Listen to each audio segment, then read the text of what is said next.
Hello everyone, we are here at St. Gregory the Great Cathedral here in Albay.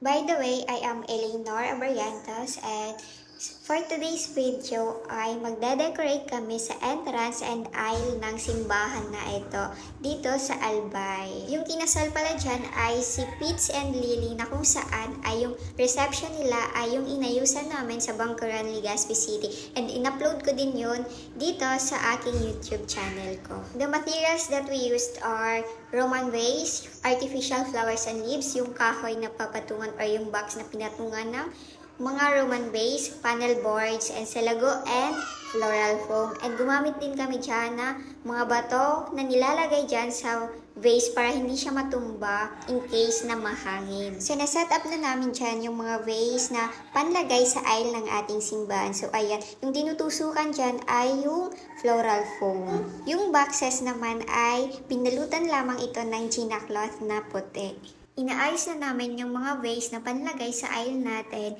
para mamaya ilalagay na lamang ito sa loob ng ating simbahan at di kami sa loob ng simbahan nag-ayos niyan para hindi kami makaistorbo sa mga tao nagdarasal sa loob ng simbahan. Yung ginagawa dyan ay tinutusok lamang yung mga artificial flowers natin sa floral foam sa loob ng Roman vase and yan ay ilalagay yan sa gitna ng ating simbahan at lalagyan yan ng vase pa din. Hindi ko na nakakuha ng video yung paglagay ng ating mga vase sa aisle.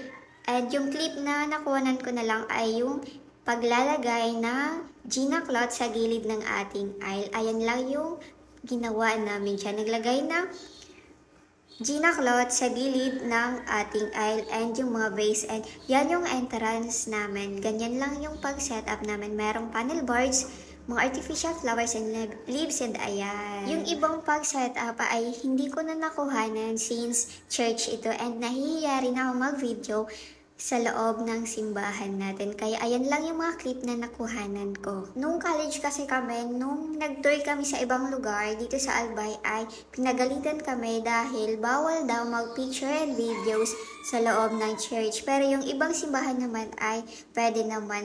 Kaya ayun, nilimit ko lang yung pagkuha ng clip dyan. Ayan yung entrance natin. May 4 na panel boards ay yung entrance, mga artificial flowers and leaves. And ayan na yung aisle natin. Bali, 12 na Roman vase yan and yung stand.